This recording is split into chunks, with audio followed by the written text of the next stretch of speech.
Hi, I'm Jessie Lynn. And I'm Leah. You better mobile order your Starbies now. We only got 45 minutes. It's a crib sit. And you're invited.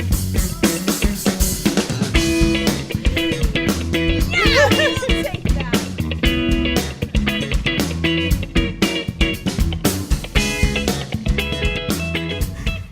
That was the smoothest yet.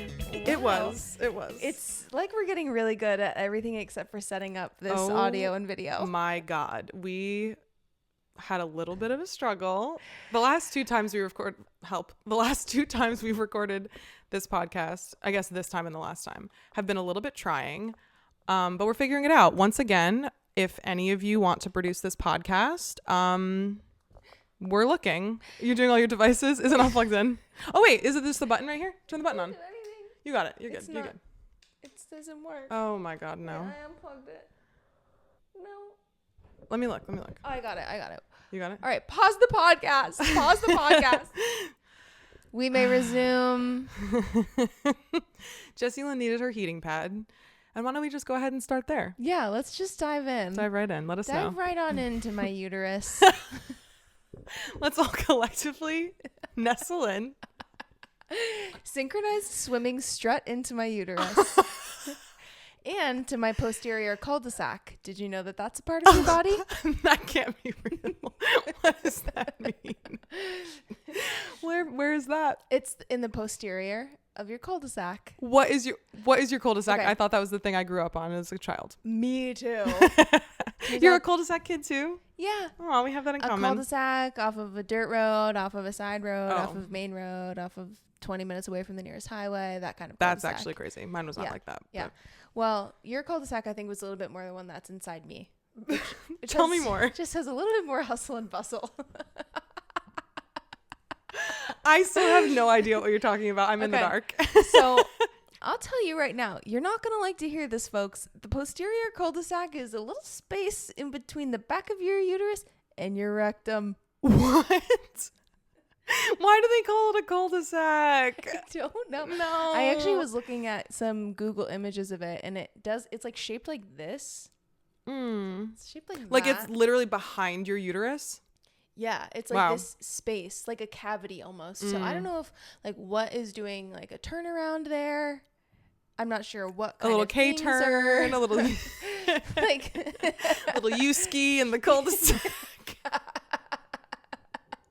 I don't know what is going on in the cul-de-sac. But you know it's there now. And now don't we all? I know what's not supposed to be going on there.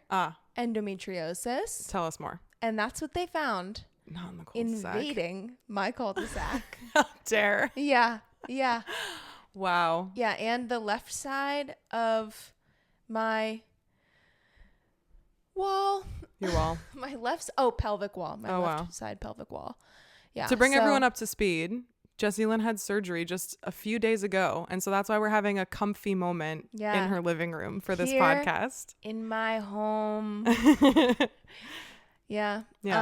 So that's what's been going on with me this last week. And I'm honestly feeling amazing about it. Good. Like, you can't tell with like my lesser energy, but I do feel like I think it's the best thing that I've ever done. I think it's the best decision I could have made. Good. I recently learned from Dylan Sprouse that like 1 in 10 women have endometriosis. I saw this. Yeah, so many people have sent that to me, and I'm like, okay, if Ryan isn't bringing pins to the next day that he's working in office, fake divorce, common law marriage ended. Oh my God.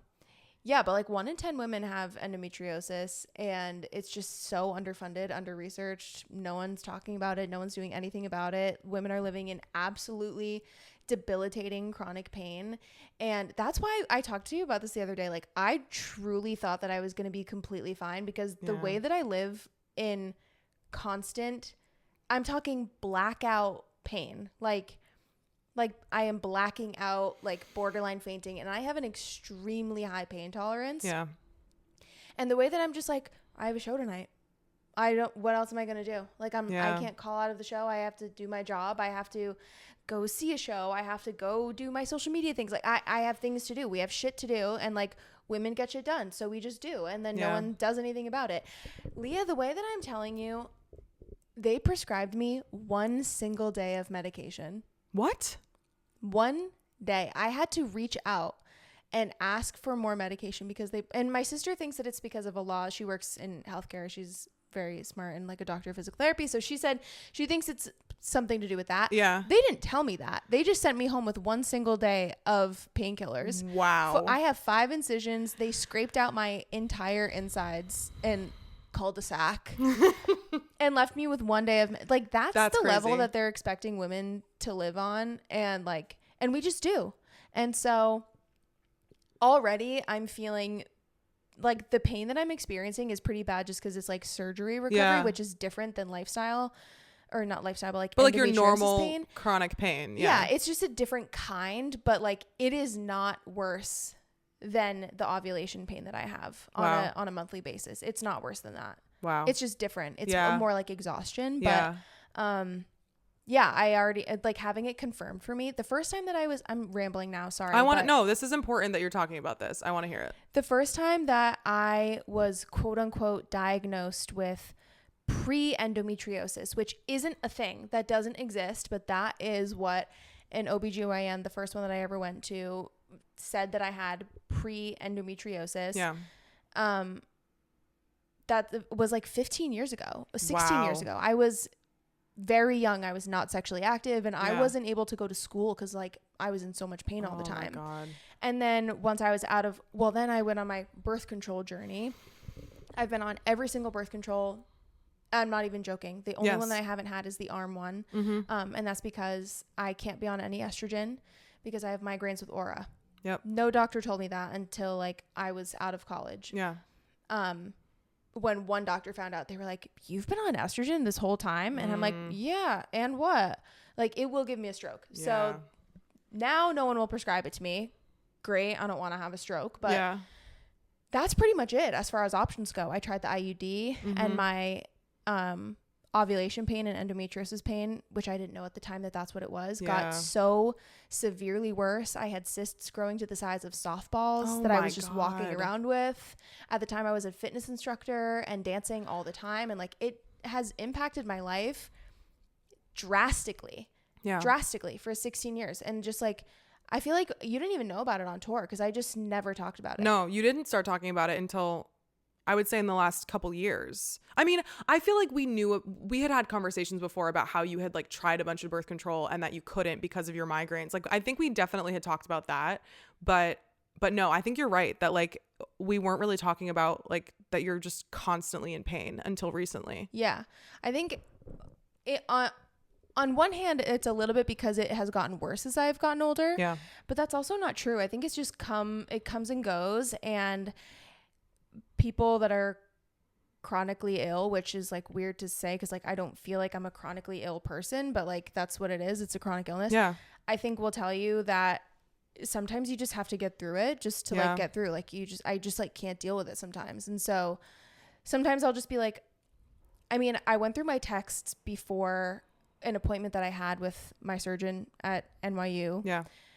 Just to get a kind of sense of like how many times I've had problems, like severe issues in the past, or like I was trying to track down a timeline of when I went to the emergency rooms and things like that. And I jokingly would text Ryan and say like, I'm having a cyst issue. And that's just what I call it. It's just like cyst issue. And I didn't know it was endometriosis, but like, that's what I would call me being like on the floor of a CVS in Times Square, having to not be able to go to a show that I have to go to for work, and like having him call me an Uber home because I'm going to like actually faint on the floor in Times Square. Wow. And if I say that, then like it makes life way harder. Sometimes I just have to be like, well, I have a production of Legally Blonde in Iowa this evening and it's just going to happen. And if I acknowledge it, it's going to be worse. So we just do it. That's insane. It's crazy that we have women and people with ovaries and a uterus, like just dealing with it. I know. I think if men had endometriosis, it would have been solved back when I was diagnosed with quote unquote pre-endometriosis 16 years ago. Yeah. It's fucking crazy. Yeah. But you're feeling like you took a step towards something that's actually going to help you. Like that's how you're feeling after the surgery. I'm feeling validated. Yeah. I'm feeling like there's an answer to something. I'm feeling like I've advocated for myself and for my health to the point where, I mean, for years, I've gone to doctor after doctor after doctor after doctor. And I actually almost didn't even know if I was going to have the surgery because I got an MRI where all that they can see on it is, it was like non-specific thickening. But that's kind of the qualification of endometriosis. They can't see it. They can't diagnose it. Unless they literally see it. Unless they see it and do the surgery. Yeah. Which is, again, fucking crazy. That is. You must have surgery crazy. Even for a diagnosis. Like, imagine explaining that to people in your life that like don't really know anything about it. Like, yeah, I'm having exploratory surgery. Like, that's a scary thing. Like, why? Yeah. Like, exploratory surgery for what? Like, yeah. And I mean, having those conversations with doctors of being like, yeah, well, it could be or it could not be, and who knows, and you're gonna put yourself through this and like take weeks off of work, and it could just be nothing, is like really scary. But I'm feeling, again, super validated and proud of myself for being like, okay, and something's got to give. And I'm not going back on birth control. And I'm not going back on progesterone, which makes me want to be under the ground 6 feet minimum. Like, I'm not doing that. I can't do it.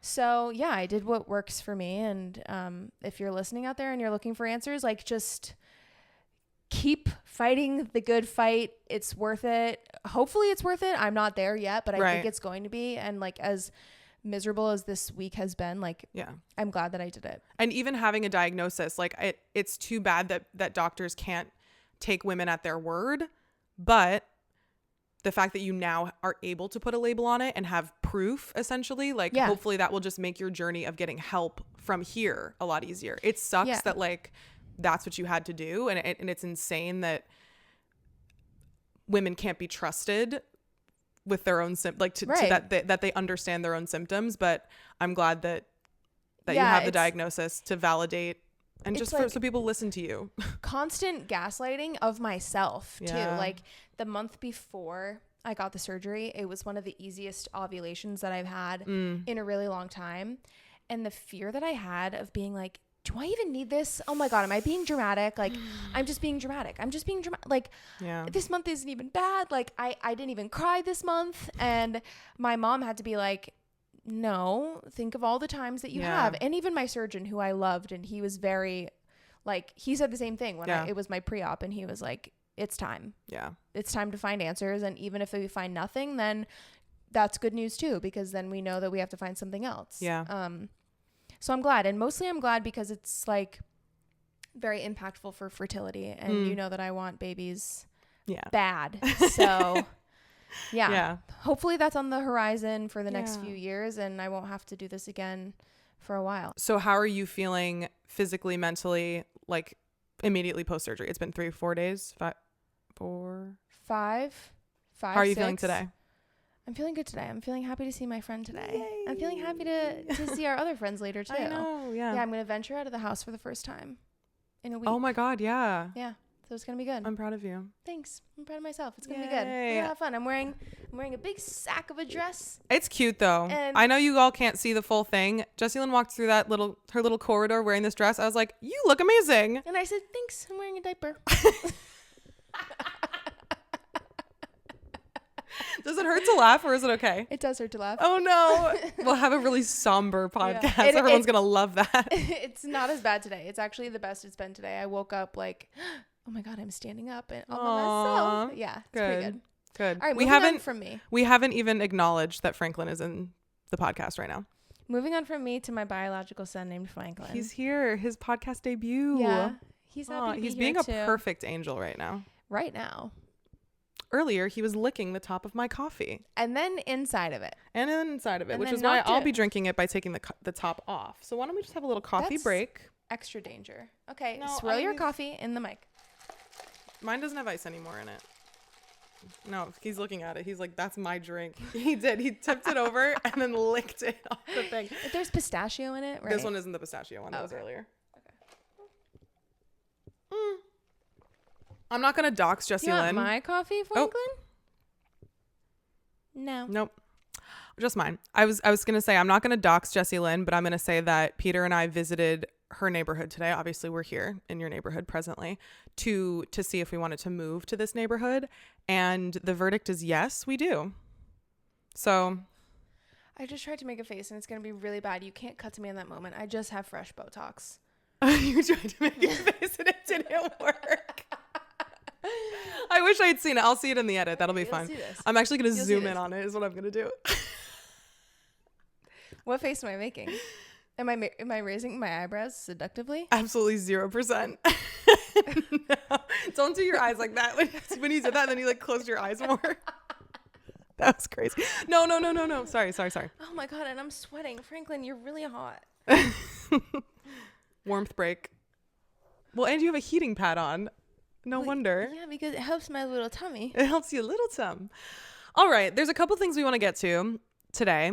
First, we promised you a story about Jessie Lynn and snow globes. And so what we're going to get into right now is just such a canon event for professional actors, which is like, in addition to doing the work that you want to do as an actor, you also do some of the crazy, silly, I need to make a few $100 this week kind of gigs. You didn't do this for free, did you? I didn't, but you'd be shocked at how little it was. We'll have everyone guess and then you'll tell us. I love that. Tell us about being a snow globe as we are on the precipice of the holiday season. Okay. The story is short.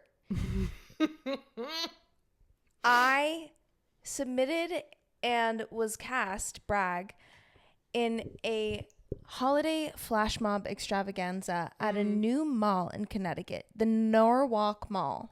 Okay? The Norwalk Mall. I was going to say NoHo. Norwalk. I think it's because it's NoHo. No, it's Soho. It's the Soho Mall. Oh. I mean, Norwalk is a place in Connecticut, right? Isn't there like a theater school there now? I don't know. Don't quote me on that. I should know that, considering I my know job. that there's a mall that was freshly opening. Fresh. In, I think, 2020. Yeah, winter of 2020. I don't know what year it was, you guys. Stop asking me. And I submitted for this flash mob and I booked it, and it wasn't until I got all the instructional videos that I realized it was a lot to learn. It was a full dance to Kelly Clarkson's Under the Tree. Present under the tree. Underrated Christmas song. Yeah. Or maybe like accurately rated. Like, and that is played the right amount for how good it is. It's really triggering to me personally. Yeah, I'm sorry about that. Also because I didn't even book jacket dancer. There were a bunch of girls that got to wear winter jackets and do like the full dance. I had to do all of the steps in a giant inflatable snow globe holding up the snow globe. And so where were your arms in this? And furthermore, I also didn't even book the main floor of the mall. I was on the second floor balcony. No. So don't they know a star when they see one? Look at you now. Yeah, seriously. Joke's on them. I was holding up the snow globe, but like your arms were in it. There were little handles inside of it. So they taught the dance, and they were like, for all of our snow globes, you just remember that your arms are going to be here. So I practiced the dance in my bedroom. It wasn't until the night before. I literally was like, oh, this is going to be really easy. This is not going to be that big of a deal. I watched this video and I was like, well, I'm fucked. It's a 3.5 minute choreographed number to Kelly Clarkson's Under the Tree. I ended up having to recruit one of my roommates, and I like learned it and then taught it to her so that I could remember it. Oh my God. It was really hard. It was all just like step, touch, pivot, turn, 3-step, turn, step, touch, and other way, pivot, turn, pivot. It was all like very close to the same movements, but not exactly the same movements. And I was also imagining myself holding up a snow globe. Anyway, one of my friends is from Norwalk, Connecticut, and around there. And she and her mom came and saw it to see your big debut, just to get a little laugh. And she recorded it, so I do have video footage of this. Now is the time to guess how much I got paid. I'll tell you. How many performances did you do? One. It was just one performance? One performance in this mall. I unfortunately think you got paid $50 for this job. Was it better than that? I can't remember. Oh, Perfect ending. I think it was like 120 with travel, but I could be completely wrong. Not great, but not horrible. No. Sad that we're saying that. It was like an hour away. I had to go to Grand Central and then take the train up there. Which I'm sure they did not pay for. No. Or I think that was like travel included. Wow. Yeah, and it was many hours at this mall. No, that's not It ended enough. up being kind of fun, but yeah, really wild. That's just one of many jobs I've had. One day jobs. Have you had a one day job? Yeah, I've done a couple. Like I did background a couple times. I shot a commercial that was one day, but I don't know if I ever had like gigs like that. I mean, I gigged with other jobs that I had, and that was like a one-off, but I don't know that I've ever done anything like that where it was like, come do this event once. You haven't like handed out flyers in Times Square for a gym? No, that's not something I've done. Oh. Just me then? Interesting. You're like, yeah, me neither. So that's the story behind the snow globe. So good. I just danced in one. Well, if we had the photo last week, so maybe we'll get the video on the feed this week. I think so. All right. Well, Add it and to the maybe carousel. it'll be right here in this video on YouTube. I don't know. Let's see. If you guys are now watching this on YouTube, then you should also be following us on Instagram, where I'm now posting one carousel. We are gathering photos and posting a carousel per episode, so you can see what we're referencing when we talk about it. Yes, absolutely everywhere. You can find us at CurbSitPod. Follow us on Instagram. Follow us on TikTok. We're on YouTube. All the podcast We're platforms. posting. We're doing we stuff. be posting. We're not. Yeah. The other topic I wanted to engage with today is an insane story where Jessie Lynn, a person that I regard as one of my best friends and who I do a podcast with, thought that she was not invited to my bachelorette party. This is insane. But wasn't I cool about it? I didn't care. I said, I'm mad that you were cool about it. You should have been knocking down my door if you thought that I had not invited you. well, Leah, what is my role? Vibes coordinator in chief, something like that. What was it? Isn't that right? I don't even remember the name of my role, so you don't You even care. came up with it. It's a self-appointed role. Okay, so let's begin the story at Margaritaville in Times Square. As all good stories do. Me, Emma, and Jessie Lynn went to the Margaritaville in Times Square. I can't remember why. I think we just wanted to. Yep. We did that. The margaritas were good. Yeah. We should do that again. Yeah, we should. And we were talking about my bachelorette because I wasn't at that point wasn't sure what I wanted to do. There were no details solidified, but basically Jessie Lynn was like, "Can I be the vibes coordinator?" And I was like, "Absolutely. That's smart. Smart for me is to have Jessie Lynn as the vibes coordinator. It makes sense." Fast forward in chief. Fast forward a couple months, I finally decide what I want to do with my bachelorette. And so I send a big group text to everyone that I'm inviting, basically like save the date for the bachelorette so that, we can think about flights or whatever. Anyway, I had to do this chat on WhatsApp because I had a bunch of people in the group that didn't use iPhones, and like group chats, if you have people without iPhones, are better on WhatsApp than on just your normal messaging app. So I was like, let me do this on WhatsApp. I send this big long block of text and I'm like, "You're invited to my bachelorette. We can't wait to have you." Like whatever. I send it out. Hannah texts our Aggies group chat and is like, "Not me crying like when Leah sent her bachelorette text." And Jessie Lynn, why don't you take it from here and give us your perspective, unless Franklin has something to say. It wasn't that deep from my perspective. I said, Oh, I guess Leah planned it. I guess I wasn't invited. That's fine. You saw that text from Hannah and you were like, "I guess I'm not invited." That's right. I said, I didn't get that. I guess I'm not invited. You know what? That's totally fine. That's Leah's prerogative. She can invite whoever she wants. You're a well-adjusted person for thinking that. It makes me so sad that you thought you were invited. What actually happened is that Jessie Lynn doesn't have WhatsApp. That's right. I found that this actually happened for a couple people that like they didn't get the message because they didn't have WhatsApp. Right. Even though I think I have an account, but it wasn't on my phone, so I didn't get a notification. Yeah. So I wasn't devastated about it. I was like, my job as vibes coordinator in chief is to bring to not vibes. Be there. No, to like, I don't know. I just am like gonna be supportive and like bring the vibes. Like, okay, that's totally fine. Like I'll send a bottle of tequila to the table. I was like, okay, that's fine. It wasn't until later that I did feel bad that I just like didn't acknowledge the text. I didn't say anything about it. Like it did take weeks for it. We didn't talk about it forever. Like, this is why like I didn't know that this was happening, because I sent this message and then Jessie Lynn and I didn't talk about it until I can't even remember what we were talking about. And you're like, oh, I'm invited. Like, well, how did that happen? I don't know. Maybe it was because did I say something to Carly about it? Maybe. Or Carly brought it up and I was like, oh, I don't think I was invited. And she was like, you're invited. I think that's what happened. And then I told Jessie Lynn to download WhatsApp, and she saw her invitation waiting patiently there for her. That's right. And nothing has ever been more classic, I think, ever in history. Yes. Where what do you think about this? Be careful. It's a minefield. He's not going anywhere. Perfect. There Perfect spot. Yeah. So yeah, you are invited to my bachelorette. We probably should do a podcast from the bachelorette. That would be so good. Fun. Like we just like rotate everyone in. Do you want to talk about a few of the things you're most excited about that, or do you not want to spill too many beans? There aren't that many beans. Mostly I'm putting out there like the main things that I want to do, and then I'm like, basically I think my sister and Carly are talking. I actually don't know what's happening. But as vibes coordinator in chief, maybe you should contact Carly. Okay, so I'm already getting notes, and I just found out I was invited. So I have no idea what's happening. Basically, my parents live in Florida.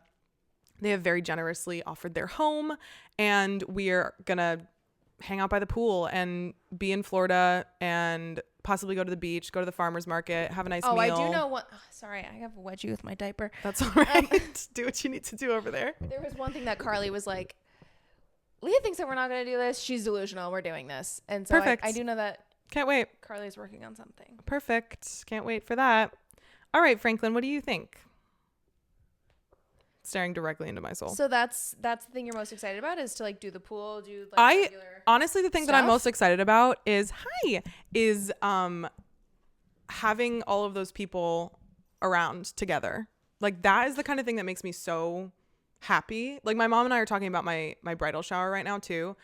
And I basically said to her, I was like, I just think the idea of like all of those people being in one place together, like just that makes me really excited. So that's what I'm most like excited about, is just to like too. Yeah, and just like to hang out, because my cousin Valerie is one of my shout out. She got a shout out on the last pod, and she was like, "Oh my God, you shouted me out!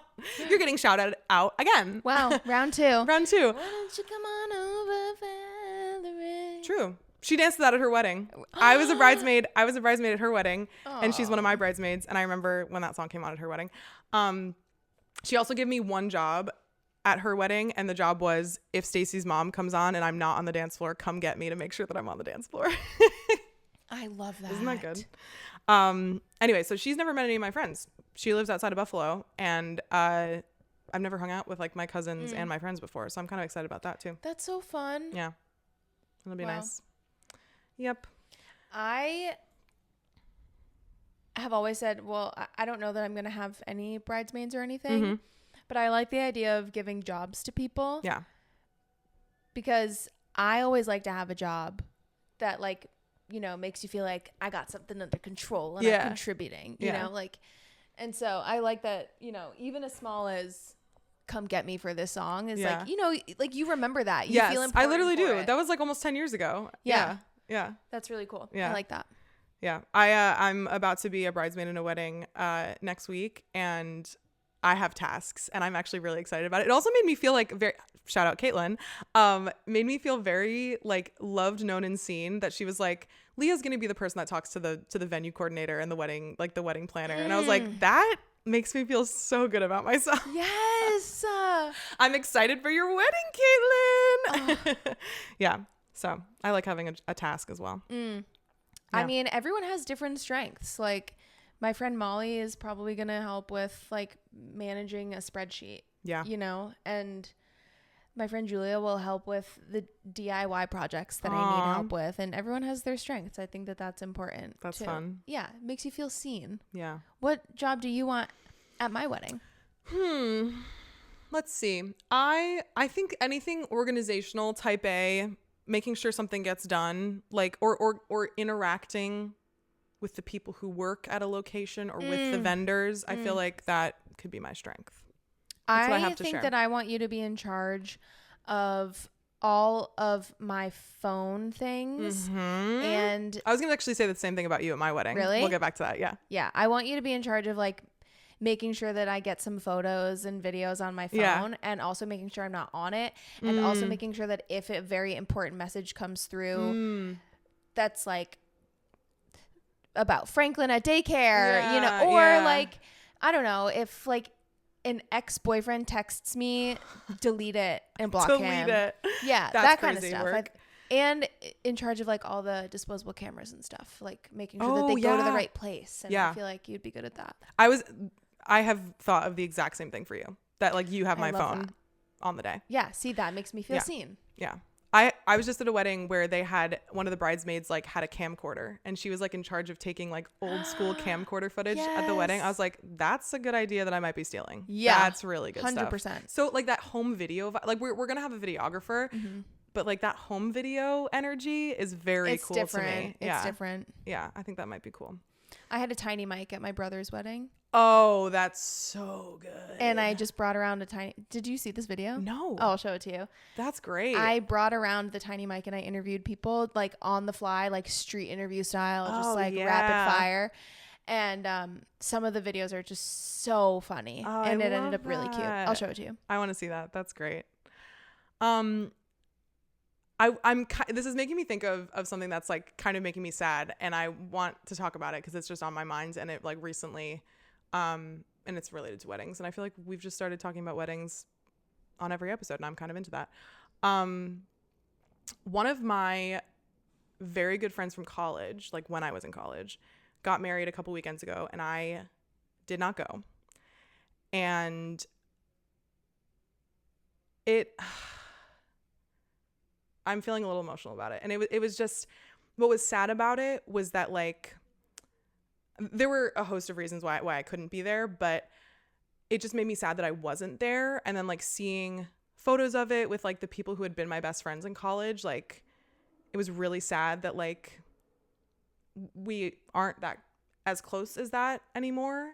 And like there are reasons why, but I was sad, and I texted this to Peter. This is like what I said when I was like really in my feelings about it. I was like, I'm just sad for college Leah. Like college Leah would be so sad that she wasn't at like that wedding. And like it didn't make sense for almost 30-year-old Leah to be there. So like I'm not sad for me necessarily. Like I'm sad that I wasn't able to be there, and like whatever, it just didn't work out. But like I think that like if I told like 18 to 22-year-old Leah that I hadn't been there, that would have made me really sad. And it's something that I think has come up so much in this process, is just like kind of the microscope that gets put on your relationships in wedding planning. And like the idea that like every person in your life that has been important to you or will be important to you, they might not all be there for whatever reason, right? It could be that you've grown apart. It could be you haven't met them yet. And so it's just, I think the lesson that I'm learning is just like a wedding is a moment in time, right? Like it doesn't represent your entire life. It represents that moment. And it doesn't take away from the time that you did have. Yeah. That where you were so close. Yeah. It doesn't lessen those 4 years together. Yeah. It was really sad. Do you think that it has anything to do with you being almost 32? Like, I feel like we're doing a lot of that evaluating or reevaluating and microscope looking now too. Yes. Like, I don't know that people who get married at 24 are doing that. I think that's no right. No tea, no shade to anyone who gets married at 24. It's just a different time of your life. Yes, because at 24, 25, you probably are still friends with the people in college. Like, you haven't had the time to see if you're going to grow apart or not. Whereas being almost 7 years out of college, 6, 7, something like that, there's been a lot of time to like see what friendships stick around and what don't. And like this friend and I, we were so close in college, and also worked a job together after college in which we were really, really close, but like haven't seen each other in possibly almost 2 years. Like, So like I wanted to be there. There's part, like the nostalgic part of me wanted to be there.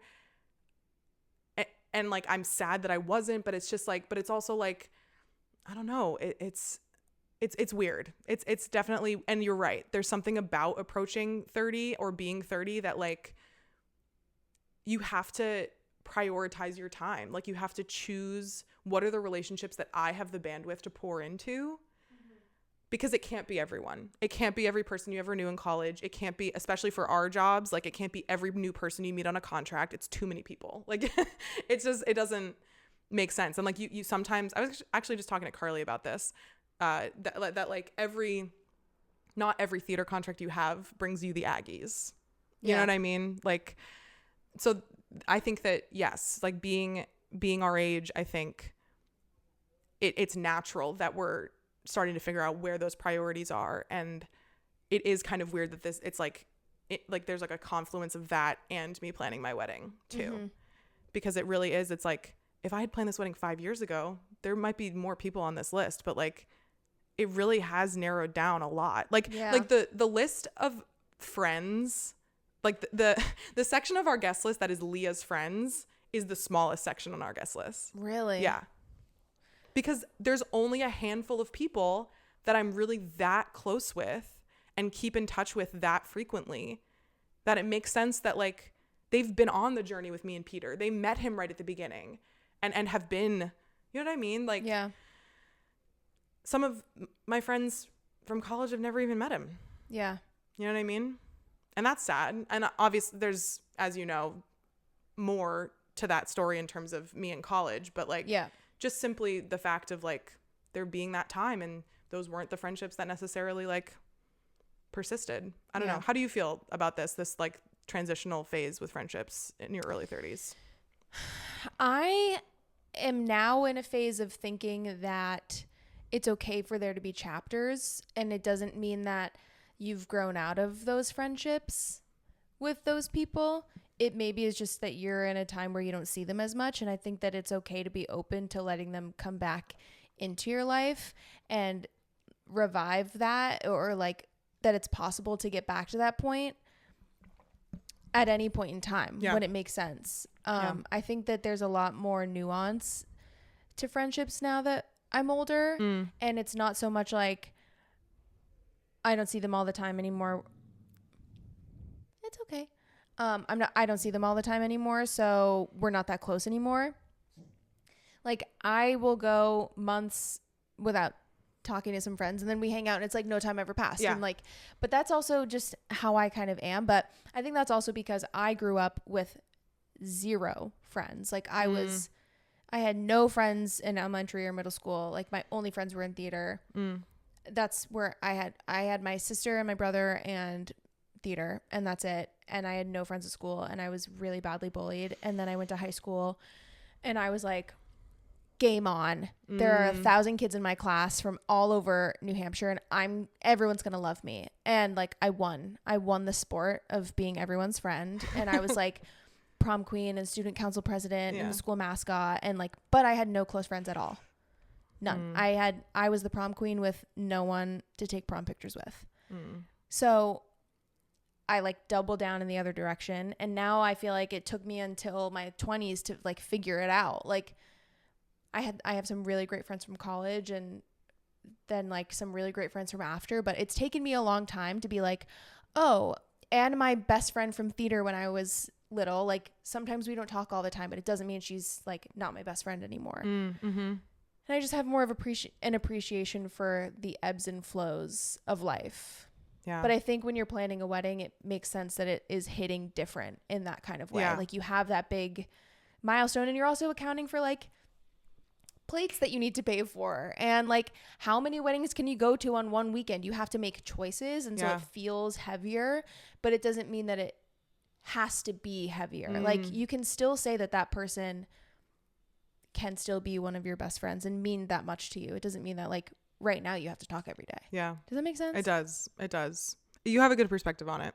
And I think that's why I think I value and have also seen, I think a real shift honestly for me was meeting the Aggies, because we did have a conversation before we all left tour where we were like, we have to put in the work to make this friendship work, because we knew that we were all going to be flung across the country once we were off of tour, which absolutely has happened. Like, I don't know the last time that all 7 of us were in one place. It's always like little iterations of everyone, but we really do. We invest the time to all keep in touch with each other and to make each other aware of our lives. And I'm just realizing that that is more what a friendship is. I think the older you get, is that you do have to make intentional time. Whereas when you're in college, you're in all your classes together. You're seeing each other all the time. When you're a kid, those are the people you see. You know what I mean? Whereas like as adults, because things get so much more complicated, like you have to put in that intentional time. And so I just really value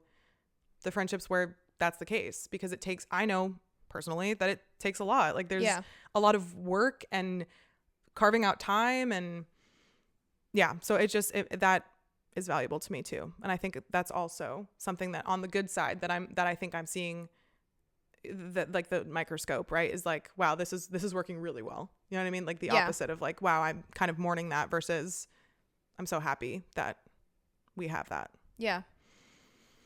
Every friendship though is different, and everyone needs different things too. Mm-hmm. Like I know that one of my friends from college like really needs contact and has struggled with other friends of theirs because they don't have like constant contact. Mm-hmm. And I'm like, tell them. If that's important to you, then that's something that you have to communicate. And I think it was important for the Aggies to communicate that and be like, this is going to be important for us. Yeah. So we do that. I don't do that with some of my other friends. True. But for us, it's become really important. And I think that I value it maybe more, but also just in a different way. Yeah. That makes total sense. That's a good point. Yeah. Really getting into the emotions today. I know. Last week. Deep and dark. Lucy last week was like, so did we like get into anything? Like, do we go like deep on this podcast? And I was like, I guess we do. We'll see. Yeah, I guess we do. Yeah. Look at that. Shall we waffle? Let's waffle. What's going on? Who wants to start? Well, we know what's going on with me. But no, I'll get into something else. I'll start. Well, I made bracelets. Very cute. You're giving kind of a pink goes good with green energy. Very cute. I must have been drug inspired by the witches. The witches themselves. It's really cute. I'll zoom in on it. I'm zooming in right now. Amazing. Yeah, so I made these bracelets. I'm pretty happy about that. Other than that, I've done absolutely nothing but rot in bed. Yeah. So, yeah. Oh my God, I do have one thing to say. I posted this on my close friend story, and I'll say it publicly because I'm going to double down. I think, and I told this to you too. Yeah. It should be a law in the Constitution as an amendment that before you get engaged, I think someone needs to get surgery or like have a massive tragedy happen. Insane to say it like that, but I do get what you're saying. Okay, tell us more. Yeah, well, maybe not massive, but like a huge monumental thing is like, it has been absolutely game changing for how I feel about my person. Truly, like if there were questions before, I just like, I think it's so important. Like you see people's true colors. I was worried about Ryan going into this because my mom was supposed to come. There was this nor'easter, some baby back bullshit. It was literally some wind and some rain. Grow up, New York City. But she couldn't come because it was supposed to be really bad. And so it was just Ryan. And I was like, oh my God, what if he disappoints me and he doesn't even take care of me? And he did amazing. He was so supportive, so on it, like there for me, except for when he messed up, but I won't get into that. We'll talk about that offline. Nothing catastrophic, but enough where I'd be like, are you serious? Just give him a hard time, but like nothing bad. Yeah. And other than that, I mean, like he just was very, very, very good and supportive and like a perfect partner for me in every step of this week.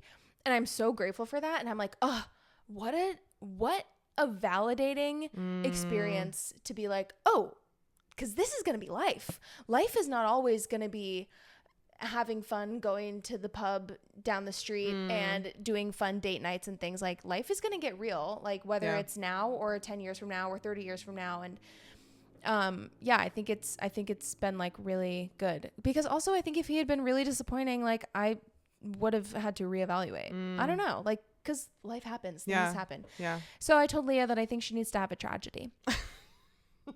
Peter's locked in. Well, we'll see about that. Wishing demise on my relationship. When I hit Leah with my car. Oh. We need to knock on wood. Yeah, because something bad's gonna happen to me now. I can't reach. It's alright, we'll do it later. Sorry, I didn't mean that. I'm not gonna hit Leah with my car. But if I do get hit by a car, you know who to call. If it's a mystery, no, it's not. Only enough that you'd be like a little injured so that he would have to take care of you. I need to do my job. I need to be able to step touch. Don't do this to me. True. Do you want to talk about your waffle now and what you've been up to? My waffle is that I got a job. I'm sorry I said I would hit you with my car. I'm gonna take that okay. back. That's all right. I know you don't mean it. I know it was for the comedy of our podcast, and sometimes these things have to be done so we can be really funny. I got a cute little job, and I have a lot of music to learn, and oh my God, you are a perfect angel. For those simply listening, Franklin has just been laying on my arm for the last like 10 minutes, and it's a trap. It's so cute. It's a trick. It's a trick? Why? It's a bamboozle and a hoodwink. What is he gonna do after he's this? Faking. He's faking his love for me? He's faking everything. He's No, a little being sweetie really cute, baby, though. but then once you leave, he's gonna like terrorize this apartment. He's gonna tear everything up. He's gonna ruin the rug. He's gonna have diarrhea tonight. Like, it's gonna be a disaster. Yeah, anyway. Especially because he licked up my coffee. Yeah, you're in for an evening. Yeah. Anyway, so my waffle is that I am doing a little job. I had a great day in the class that I'm taking for like practicing my callback skills, which is just making me feel good about being a professional actor again, which sometimes I need. Yes. It's making me feel good about that. And I had a very gorgeous day today walking around the neighborhood and daydreaming about living here. That's I can't wait to be neighbors. I know. I thought about that actually a lot, and I was like, that's gonna be so much fun. I know. What aren't those all? There's like studies and stuff about that when you're like when you like live in the same. Sorry. No, I loved the way you said it though. What? There's like benefits to living close. Studies and stuff. I sound like an idiot. I know what you're saying though. That like the benefit of having a community like walking distance away or something. Yes. Yeah. Proximity to friends and your quote unquote village can actually be really important for thriving people. I've and actually their happiness. Never had that before. I've never lived near my friends. What about in college? The way that Ithaca, I did, but the way Ithaca is set up, there's like a hill that everyone lives on, which is pretty easy. It's pretty close to the school, and you can either walk to the school or it's a short drive. I kind of lived on the other end of town, so everyone could walk between each other's houses, and I lived in a different house that you could not walk to. I've always been like this. Oh my weirdly gosh. Enough. I was actually just talking to Peter about this as we were walking around, because I was like, I've actually never lived close to my friends. Think about though. I mean, that's not true, because you've done summer stock. You've done shows. That's true. That's what it's kind of like. Yeah. That's what it's like. That's true. My friend Kelly lives down the way, and there was a time when her power went out, and she just texted me and she was like, it's 100 degrees and I'm gonna actually pass away tonight. Can I come sleep on your floor? And I said 100%. She came over at like 11 o'clock at night. That's what you can do when you live near your friends. Yeah. You just have a community that's built in, and when you need something, you're there, and when you want to hang out, you're there, and when you're like, it's a Saturday and it's gorgeous and we want to go outside to the park and have a bev, like it's last the minute best. plans. Like last minute plans is something that I have not had the experience of very much. Yeah. So this made me want it more, walking around and like knowing that I could be close to you and close to Peter's friends too. Yeah. And our boyfriends are bonding. I know. Right now. How did we not say that yet? I don't know. They're at a bar together. Leah, hanging you should out. have heard Ryan doing an imitation of Peter. It was. What do you mean? What was he saying? I love this. Okay, because we were talking about where they would go, and I was proposing 2 different options, Yeah. and Ryan was like, oh, I really prefer one of the options. And I was like, well, I mean, you just present both of them to him. Yeah. And he was like, yeah, I will. But you know that, Peter's just going to be like, oh, yeah, okay, but whatever you want to do, though. Oh, we'll go wherever you want to go. Spot on. And I was like, are you making fun of him? As friends? I said, are you making fun of him? And he's like, no, that's really how he sounds. He's a very nice guy. And I was like, I'll cry. I'll cry. I was like, that is exactly how he sounds. He's like, I'm not making fun of him. That's really what he's probably going to say. I was like, you're right. I think he did. I think that's exactly what he said. Really? I think so. I think Ryan ended up making the decision because Peter was like, yeah, whatever you think. The way that Ryan was like, oh, yeah, no, wherever you want to go. Peter will probably just say, yeah, oh, whatever you want. So sweet. It was so funny. Oh, God, I love that. Yeah. That makes me happy. Yeah. And with that, let us discuss what is bringing you joy these days that has nothing to do with your career. Okay, I know I've been really mean to Franklin today, but it is Franklin. He has been, he knows that something's going on, and he's never, ever been so snuggly as a buggly and a ruggly in the entire time that we've known him. And his birthday is next week, so we'll all wish him a happy birthday. Oh my God, happy birthday, Franklin. 10/22. He knew. Happy birth, Frankie, baby. Happy birthday. You heard your name. You He's been knew. really sweet, and like he definitely knows that something is weird and off, and he's been so snuggly. Oh, Yeah. you're such a sweetie. No You one wanna should say get a something? dog, but I bet you that breath was on there. I hope it was. Oh. My thing that's bringing me joy. I know I talked about video games last week, and I kind of think it's still that or 2 weeks ago or whatever it was.